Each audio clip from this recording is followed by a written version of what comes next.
Hi, my name is Claire, and I'm 26 years old. I'm a full-time artist living in New York, far from the glossy corporate boardrooms and power suits that once defined my family. I never thought I'd be standing alone at my father's funeral, surrounded by familiar faces, yet feeling like a stranger in my own bloodline. But there I was, clutching a folded tissue with trembling fingers while whispers rippled across the polished wooden pews like static in the air.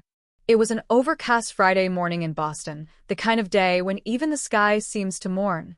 I arrived early at St. Andrew's Church, hoping for a few quiet moments with my father before anyone else showed up. But the room was already filled. My Aunt Carol and Uncle Dennis sat near the front, whispering to each other, without even glancing in my direction. Their cold shoulders were louder than any insult. I scanned the room and felt dozens of eyes following me, judging me, questioning my presence. The narrative had already been written in their minds. Claire, the selfish daughter who abandoned her family, only to reappear when money might be on the table. Of course, I knew who had planted that narrative: Margaret, my stepmother. She stood near the casket with perfectly styled hair and an expression that could freeze bone. When our eyes met, she offered a smile that was anything but kind. It was the smile of a woman who thought she had won.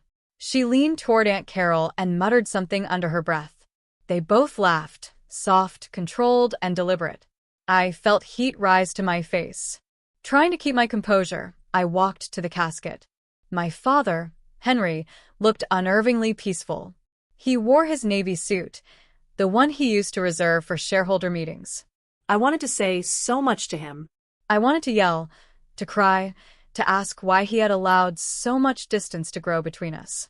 But instead, I simply whispered, "Hi, Dad. I'm here." The funeral service began, led by a priest who spoke warmly about Henry's success in real estate and his dedication to family. When he said the words, "a man who built a legacy to leave behind," I felt a lump in my throat. I wondered if I was even part of that legacy anymore. Then came the moment that made my blood turn to ice. Margaret stood and gave a brief speech filled with polished phrases about Henry's strength and their so-called shared values. She didn't mention me once. Afterward, during the soft chatter of the reception in the adjacent hall, I found myself near the coffee table when Margaret approached. "Well," she said, her voice sweet and venomous, "look who decided to show up." I stared at her, refusing to react. She stepped closer. "You've got some nerve, Claire. Everyone knows why you're really here." My voice came out low but steady. "To say goodbye to my father." She smiled tightly. Sure. "Let's see how long that excuse holds tomorrow at the will reading." People were watching. Aunt Carol smirked from across the room. Uncle Dennis turned his back like I wasn't even there.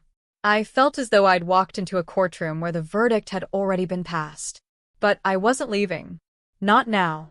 Not until I heard my father's final words with my own ears. No matter what Margaret thought, I was still his daughter, and tomorrow, I'd prove it. As I sat alone in my hotel room that night, I couldn't stop replaying the looks, the laughter, the cutting whispers from my own family. It was like they had all been fed the same script, one carefully edited by Margaret. But the truth of who I was, of what my relationship with my father used to be, lived in memories that Margaret could never rewrite. My father, Henry, wasn't always distant. In fact, when I was a child, he was the center of my world. Some of my fondest memories are from our fishing trips to the Cape. I must have been around 8 when we first went out before sunrise. He used to gently shake me awake with a whisper, "Time to chase the fish, early bird." We'd pack snacks and gear into his truck, and during the quiet drive, he'd tell me stories about business, patience, and persistence. That was his way, turning life lessons into metaphors I could understand. "Business is a lot like fishing, Claire," he once said, casting a line into still waters. "You need to know when to wait, when to move, and when to reel it in. And most importantly, you have to respect the process." Back then, I was his shadow. I wanted to learn from him, to make him proud. But as I grew older, I realized my heart belonged somewhere else, somewhere more colorful than corporate spreadsheets and concrete buildings. I wanted to create. Art wasn't just a hobby for me. It was how I breathed. That truth became a dividing line between us. During my senior year of high school, when college letters began arriving, the tension erupted. I had been accepted to both Northeastern University, his alma mater, and the Rhode Island School of Design. I chose RISD without hesitation. I remember standing in his office, the tension so thick it pressed against my skin. "Art is a hobby, Claire. It's not a career," he said, his tone sharp with disbelief. "It's not your life, Dad. It's mine," I replied, trying to keep my voice from trembling. "You're throwing away everything we planned," he snapped. "No," I said. "I'm finally doing something I believe in." That was the night our relationship shifted. Margaret, who had always been polite but distant until then, saw her opening. Suddenly, she became the voice of reason beside him, the comforting whisper, the loyal supporter. At family dinners, she'd make pointed comments like, "Some people chase dreams. Others build futures." My father never corrected her. He never defended me. In his silence, I heard disappointment louder than any shout.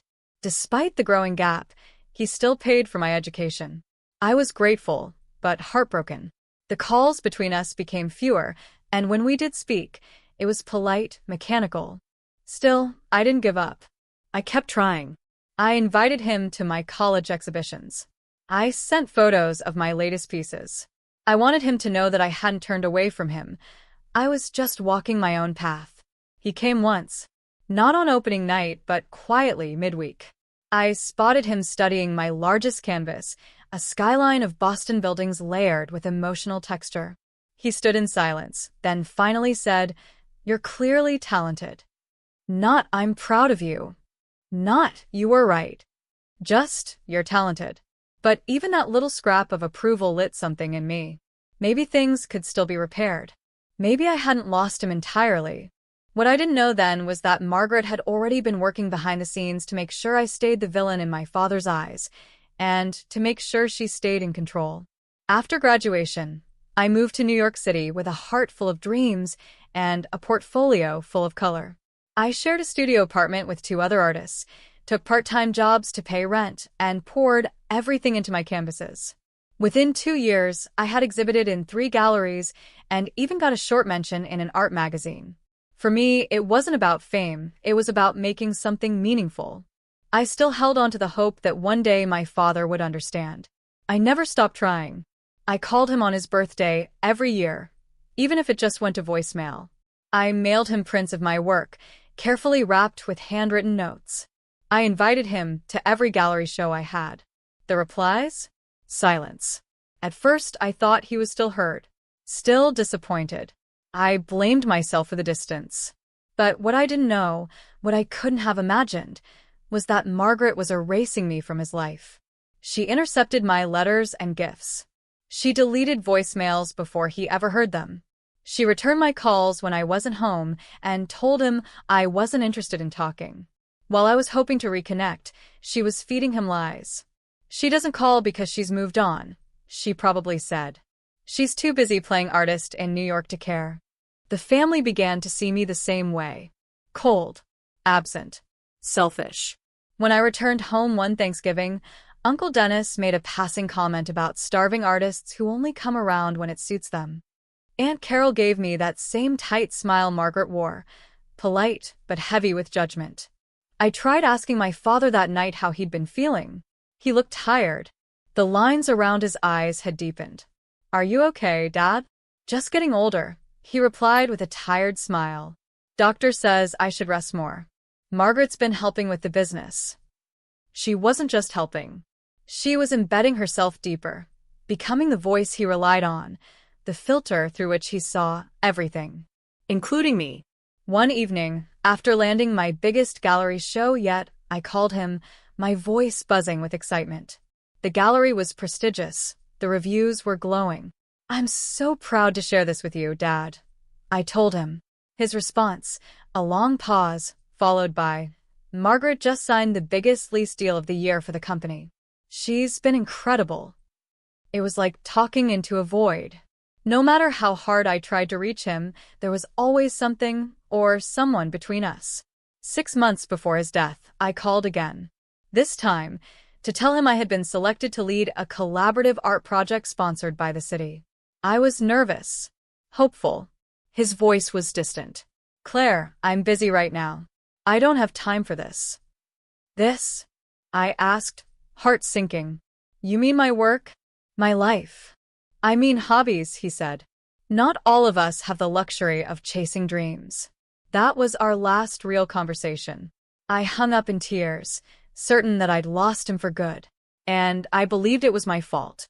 I never knew that the truth was something far darker. It wasn't his disappointment that built the wall between us. It was Margaret's lies that built it brick by brick. The morning of the funeral had been heavy, but nothing compared to the storm that followed during the reception. I stood quietly near the windows of the church hall, sipping lukewarm coffee and trying to keep my hands from shaking. My best friend Hannah, who had arrived that morning from New York just to support me, sat beside me. Her presence was a lifeline, steady and quiet in a sea of judgment. I watched as Margaret drifted from guest to guest like a well-practiced hostess, soaking in sympathy and nodding solemnly. Every now and then, she'd glance my way, just enough to remind me I was being watched, measured, excluded. As more people filled the room, I felt their eyes flick toward me like I was an uninvited guest.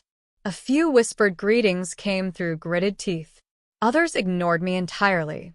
The message was clear. You left. You don't belong anymore. I was pouring myself another cup of coffee when Margaret approached with two of my cousins trailing behind her like loyal shadows. She wore a polished black dress, a strand of pearls around her neck, and an expression carved in control. Well, she said softly, but loud enough for everyone nearby to hear. Must be nice to just show up after all these years and act like you're still part of the family. I turned slowly to face her. I'm not here to act. I'm here to say goodbye to my father. Sure, she replied, a small laugh escaping her. We all know the will is being read tomorrow. Timing is everything, isn't it, Claire? Her words cut like glass, and nearby heads began to turn. You have no idea why I'm here, I said, struggling to keep my voice calm. Oh, don't I? Her tone grew sharper. You stopped calling. You didn't even come when he got sick. Margaret was the one who stayed by his side. Not you. That hit harder than I expected. I didn't know, I said, my voice cracking. No one told me. She raised an eyebrow. Maybe you didn't want to know. Maybe it's easier to blame everyone else than admit you abandoned him. A small crowd had gathered now, quietly pretending to refill drinks or nibble on pastries. My Aunt Carol looked on, arms crossed, silent approval in her stance. My Uncle Dennis turned away, avoiding eye contact. I tried. I whispered. I called. I wrote. I sent everything I could. Margaret's lips curled. Funny. Nothing ever arrived. And that's when it all clicked. The silence. The cold responses. The missing letters. The voicemails that were never returned. My father never saw them. He never heard them. She had made sure of it. Before I could speak, she leaned in close, her voice a venomous whisper. You were never good enough, Claire. Not for him. Not for this family. And tomorrow, when the will is read, you'll finally see that in black and white. Then, louder for the room to hear, she added with a cruel smile, she's only here for the inheritance. She doesn't belong here. The sting of shame burned behind my eyes. But I didn't move. I didn't run. I refused to give her that satisfaction. I'm not going anywhere, I said quietly but firmly. No matter what you think, he was still my father. And I deserved to hear his final words. Margaret scoffed and walked away, leaving behind a silence thicker than grief. Hannah came to my side, gently placing a hand on my back. You don't have to stay here with these people. Yes, I said, blinking away tears. Yes, I do. Because tomorrow, for better or worse, my father's truth would finally be revealed. The next morning, Boston felt colder than usual. Cloudy skies mirrored the unease in my chest. I dressed carefully in a simple black blouse and slacks, hair pulled back, no makeup except a touch of foundation to hide the redness around my eyes. I needed to look composed. Margaret was expecting me to fall apart. I wouldn't give her that pleasure. The law office of Jenkins and Bryant was located on the top floor of one of my father's properties, a building he had designed years ago and had been incredibly proud of. As I entered the sleek lobby, memories of walking those halls as a teenager flooded back. But this time, I wasn't here as a visitor. I was here as something else. I just didn't know it yet. The conference room was already filled when I walked in. Margaret sat confidently at the head of the table, dressed in another somber designer outfit. Beside her were Aunt Carol, Uncle Dennis, the company's CFO, and 2 board members. All faces turned toward me with varying degrees of skepticism as I took the empty seat at the far end, alone and strategically isolated. The atmosphere felt like a silent coronation. They expected Margaret to be officially crowned the queen of Hayes Properties. I was just the outsider they had to tolerate for a day. At exactly 10 a.m., Peter, my father's longtime lawyer, walked in holding a leather briefcase. He was calm, composed, and unlike everyone else in the room, greeted me with sincerity. "Claire," he said, gently placing a hand on my shoulder. "Thank you for being here. Your father spoke of you often."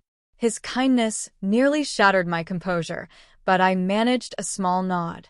I wasn't going to break. Not now.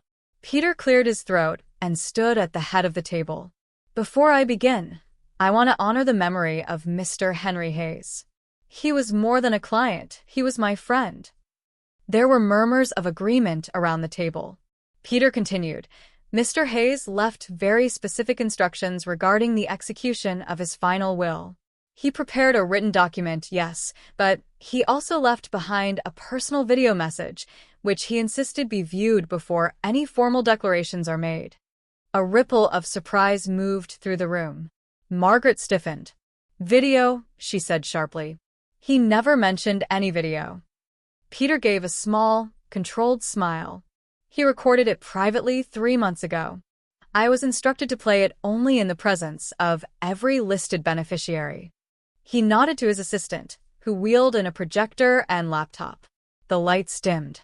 Silence fell across the room as the screen lit up and a frozen image of my father appeared, sitting at his home office, wearing his navy suit, his expression calm and steady. Then the video began to play. "Hello," my father said, his voice as familiar and grounding as I remembered. "If you're watching this, I'm no longer here. I've asked Peter to play this message because I have things to say, truths that can't wait. Truths I regret not discovering sooner."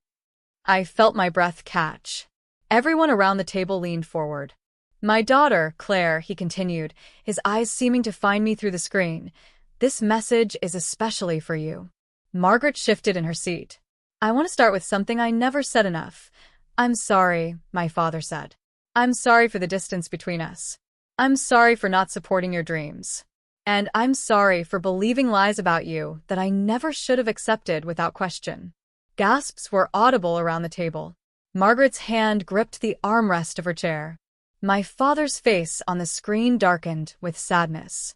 6 months ago, while organizing documents in the home office, I found a drawer filled with unopened letters, cards, and invitations, all from Claire, all hidden. I heard a gasp, my own. "I hired a private investigator," my father continued, "and what he found devastated me. Claire had reached out many times. She had never walked away. I just never saw her." He looked down for a moment, then back at the camera. "Margaret, you have been more than just my wife. You were my confidant, my partner. But you betrayed that trust. You intercepted my daughter's messages. You lied to me for years. And worse, you misrepresented her to my friends, family, and colleagues." Margaret stood up suddenly. "This is ridiculous." He must have been sick, confused. Peter raised a hand calmly. "Sit down, Margaret. Your husband's instructions were clear. The video must be played in full, without interruption." Margaret sat down slowly, her face ashen. My father's voice grew stronger. What hurt me most was not just the betrayal, but how blind I was to it. "Claire, I should have seen you, heard you, believed in you. Instead, I let bitterness replace love." He paused, clearly emotional. "You're not just an artist. You are a visionary. I followed your career quietly through galleries, articles, and even bought some of your pieces through a third party. I've watched you become exactly the kind of woman I hoped you'd be. Strong. Creative. Resilient. I wiped away a tear. Around me, there was only stunned silence. And that's why, he concluded, the company, our legacy, should not belong to someone who betrayed our values. It should belong to someone who upheld them. My heart started pounding. Claire, he said, his voice soft but sure, I leave you 60% ownership of Hayes Properties, my full investment portfolio, and the family estate. What you choose to do with it is your decision. Let it. Sell it. Reshape it. I trust you. Gasps broke out. Margaret's face turned pale. To Margaret, he added without emotion, I leave a restricted trust fund of $100,000, released only upon full cooperation with the independent ethics investigation I have initiated. I stared at the screen, barely breathing. I'm sorry we didn't get to reconcile in person, he said at the end. But please know this, I loved you, Claire. And I was proud of you. The screen faded to black. And for the first time in years, I felt seen. Not as a disappointment, not as a mistake, but as a daughter. Silence lingered in the conference room like smoke after a fire. No one moved. No one spoke. For a long moment, all we could hear was the faint humming of the projector as the screen faded to black. Then, in a sharp clatter, Margaret pushed back her chair and stood. This is outrageous, she snapped, her voice high with panic. He was manipulated. He wasn't in his right mind when he recorded that. Peter, the lawyer, didn't flinch. Mr. Hayes left comprehensive documentation to accompany the video, medical records confirming he was of sound mind, signed affidavits from 2 witnesses, and complete logs from the private investigator detailing everything he discovered. Margaret's face turned red. You'll all regret this, she hissed, her voice trembling. You think you can just take everything from me? Peter remained calm. No one is taking anything from you. Your late husband made his wishes very clear. I'll contest the will, she shouted. I'll fight this in court. You're welcome to try, Peter replied coolly. But be advised, Mr. Hayes included enough evidence to not only uphold this will but also to press criminal charges should the investigation reveal any further unethical behavior. Margaret's mouth opened and closed like a fish gasping for air. Her defiance crumbled into silence. Without another word, she stormed out of the room. The moment the door slammed shut behind her, I released a breath I hadn't realized I was holding. My heart was still pounding. I looked around the table. Some faces were stunned, others unreadable. Aunt Carol stared at her lap. Uncle Dennis looked like he'd swallowed a lemon. The board members exchanged uneasy glances. Peter cleared his throat. Now that the video has been viewed, I'll proceed with the formal reading of the written will and asset distribution. He opened a thick folder and began reading. To my daughter Claire, I leave the following. 60%. Ownership of Hayes Properties. Full ownership of my personal residence and its contents. My private investment portfolio. Control over the newly established Henry Hayes Foundation for Arts Education, to be funded annually through company profits. The room remained deathly quiet as he continued. To the current board of Hayes Properties, the remaining 40% of company shares will be distributed among senior executives and loyal team members, as outlined in the document. And finally, to Margaret Hayes, a trust in the amount of $100,000 contingent upon her cooperation with the ethics investigation and completion of a financial accountability program. Any violation will result in immediate forfeiture. Aunt Carol leaned over to Uncle Dennis and whispered something. I didn't care what it was. I wasn't listening to them anymore. For once in years, I didn't feel like I was shrinking into the background. I felt grounded, present. I had expected shame, perhaps humiliation. But what I got was something far more powerful, validation. My father had seen through the lies, and he had acted to make things right, even if it came too late for us to share those words face to face. When the meeting ended, people began filing out one by one. Some avoided eye contact. A few board members gave me polite nods. Peter stayed behind as I lingered in the room, still processing. He closed his folder and looked at me kindly. Your father may not have said it enough in life, Claire, but he was proud of you. I hope you believe that now. I nodded, unable to speak for a moment.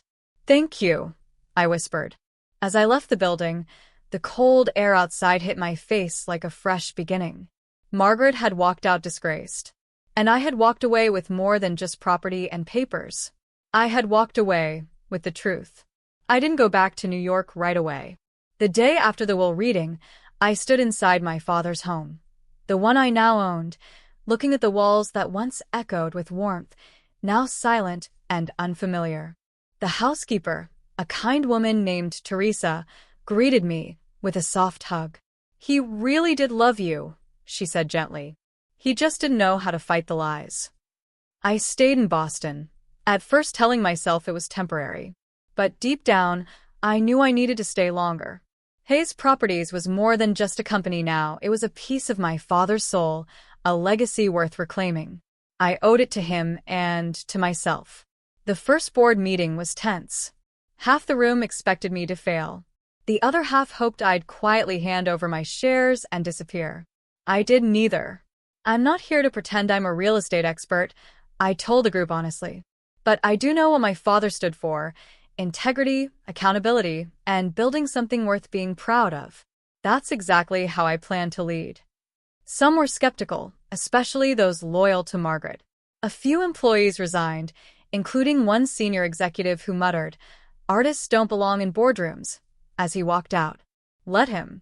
I surrounded myself with experienced advisors, including the company's longtime project manager and a few level-headed voices from the finance department. Together, we reviewed every major project, starting with the Madison Avenue development, the one Margaret had once bragged about. It was a disaster. The inspectors' reports had been manipulated. Safety materials had been downgraded. The permits had been rushed through under questionable approvals. If it had gone to construction, lives could have been at risk. We're stopping the project immediately, I told the room. Claire, that'll cost us millions, one board member warned. Then we'll lose millions, I replied. We'll lose profit before we lose purpose. It was my first hard decision, and it gained me the respect of people who thought I was just an emotional placeholder. In the weeks that followed, I committed myself fully. I worked late, studied the business, held open-door meetings with staff, and insisted on transparency. Slowly, the tides began to turn. One evening, while sorting through some old boxes in my father's office, I found something unexpected, an envelope marked with my name in his handwriting. Inside was a collection of art show flyers, magazine clippings about my work, and even a printed copy of a blog post that had praised one of my earliest exhibitions. He had been watching. He hadn't told me, but he had seen me. And it made everything, every sleepless night, every tear-filled call that went unanswered, feel a little more bearable. 6 weeks after taking charge, I stood in front of the staff at an internal company event. My name is Claire, I told them, and I'm not just here because I inherited this role. I'm here because I believe we can do better. My father built this company on values. Let's honor that by building the future the right way. There was applause. Not loud, not thunderous, but real. For the first time since the funeral, I felt like I belonged. Not as someone's daughter, not as an artist out of place, but as a woman finally in control of her own story. Months passed, and the seasons in Boston began to shift from bitter winds to the soft promise of spring. With Hayes Properties slowly stabilizing under a new code of ethics and accountability, I finally had time to focus on something my father had quietly left in my hands, a foundation. He hadn't just left me a company. He had left me a mission. The Henry Hayes Foundation for Arts Education was something he'd established quietly before his death, setting aside funds from the company's profits to support arts programs in underfunded schools across Boston. And he had entrusted me to lead it. Launching the foundation gave me a sense of purpose I hadn't expected. I wasn't just managing real estate and renovation timelines, I was nurturing creativity, just as I had always dreamed.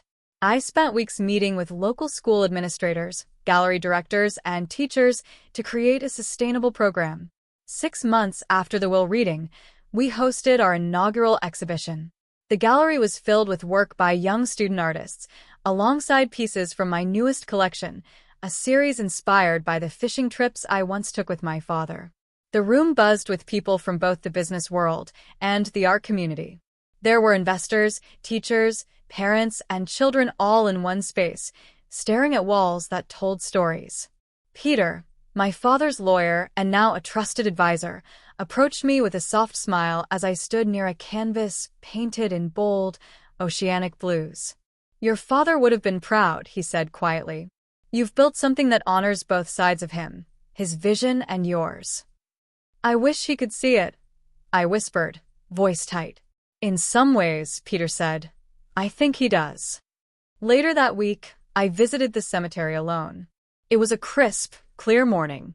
I carried a bouquet of wildflowers, just like the ones we used to see growing by the riverbanks near the Cape. I placed them gently at the base of his headstone.